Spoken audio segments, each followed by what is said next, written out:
আজিৰ এই ভিডিঅ'টোত আমি আলোচনা কৰিম পৃথিৱীৰ বিভিন্ন মহাদেশসমূহৰ বিষয়ে। ইয়াৰে প্ৰথম কুৱেশ্যনটো হ'ব পৃথিৱীৰ মুঠ মহাদেশৰ সংখ্যা কিমান?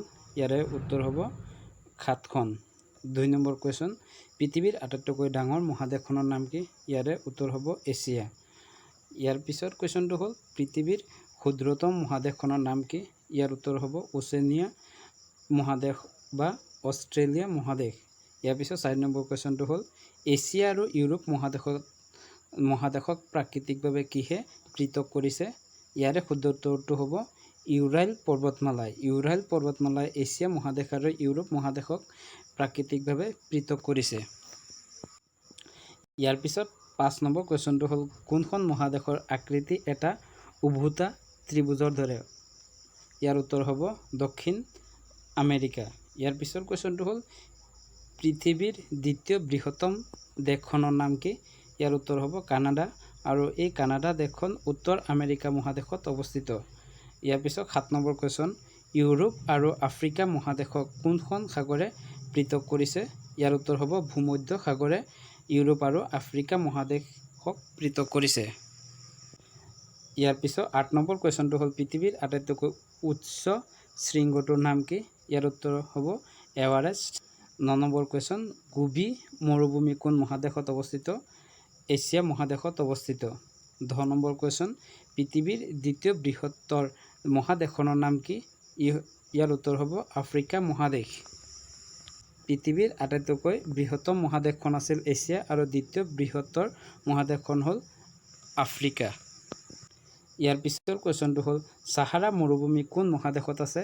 ইয়াৰ উত্তৰ হ'ব আফ্ৰিকা মহাদেশত আৰু চাহাৰা মৰুভূমি হ'ল পৃথিৱীৰ আটাইতকৈ ডাঙৰ মৰুভূমি। 12 নম্বৰ কুৱেশ্যন পৃথিৱীৰ আটাইতকৈ দীঘল নদীখনৰ নাম কি? ইয়াৰ উত্তৰ হ'ব নীল নদী আৰু ই আফ্ৰিকা মহাদেশতে অৱস্থিত। 13 নম্বৰ কুৱেশ্যন পৃথিৱীৰ তৃতীয় বৃহৎ মহাদেশখনৰ নাম কি? ইয়াৰ উত্তৰ হ'ব উত্তৰ আমেৰিকা। আটাইতকৈ বৃহৎ মহাদেশখন আছিল এছিয়া, দ্বিতীয় বৃহত্তম মহাদেশখন আছিল আফ্ৰিকা আৰু তৃতীয় বৃহত্তম মহাদেশখন হ'ল উত্তৰ আমেৰিকা। ইয়াৰ পিছত 14 নম্বৰ কুৱেশ্যন হ'ল কলোৰাডো মৰুভূমি কোন মহাদেশত অৱস্থিত? আৰু ইয়াৰ উত্তৰ হ'ব উত্তৰ আমেৰিকা মহাদেশত। 15 নম্বৰ কুৱেশ্যন পৃথিৱীৰ চতুৰ্থ বৃহৎ মহাদেশখনৰ নাম কি? ইয়াৰ উত্তৰ হ'ব দক্ষিণ আমেৰিকা বা লেটিন আমেৰিকা। 16 নম্বৰ কুৱেশ্যন পৃথিৱীৰ পঞ্চম বৃহৎ মহাদেশখনৰ নাম কি? ইয়াৰ উত্তৰ হ'ব এণ্টাৰ্কটিকা। ইয়াৰ পিছত 17 নম্বৰ কুৱেশ্যন হ'ল পৃথিৱীৰ 6th বৃহত্তম মহাদেশখনৰ নাম কি? ইয়াৰ উত্তৰ হ'ব ইউৰোপ মহাদেশ। ইয়াৰ পিছত 18 নম্বৰ কুৱেশ্যন জনসংখ্যাৰ ফালৰ পৰা পৃথিৱীৰ আটাইতকৈ কম জনসংখ্যা থকা দেশখনৰ নাম কি?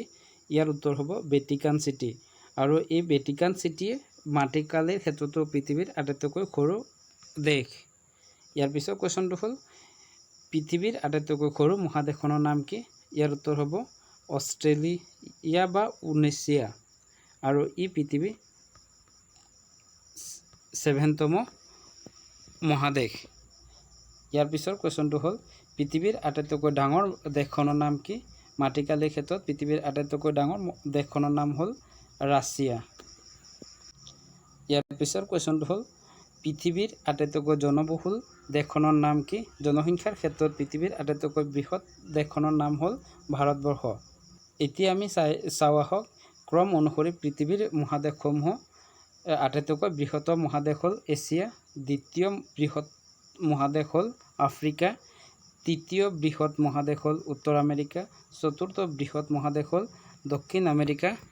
ইয়াৰ পিছত পঞ্চম বৃহৎ মহাদেশখন হ'ল এণ্টাৰ্কটিকা, ষষ্ঠ অৰ্থাৎ 6th বৃহৎ মহাদেশখন হ'ল ইউৰোপ আৰু আটাইতকৈ সৰু অৰ্থাৎ 7তম মহাদেশখন হ'ল ইউৰেছিয়া বা অষ্ট্ৰেলিয়া। যদি ভিডিঅ'টো ভাল পালে লাইক কমেণ্ট শ্বেয়াৰ কৰিব আৰু ভিডিঅ'টো শেষলৈ চোৱাৰ বাবে ধন্যবাদ।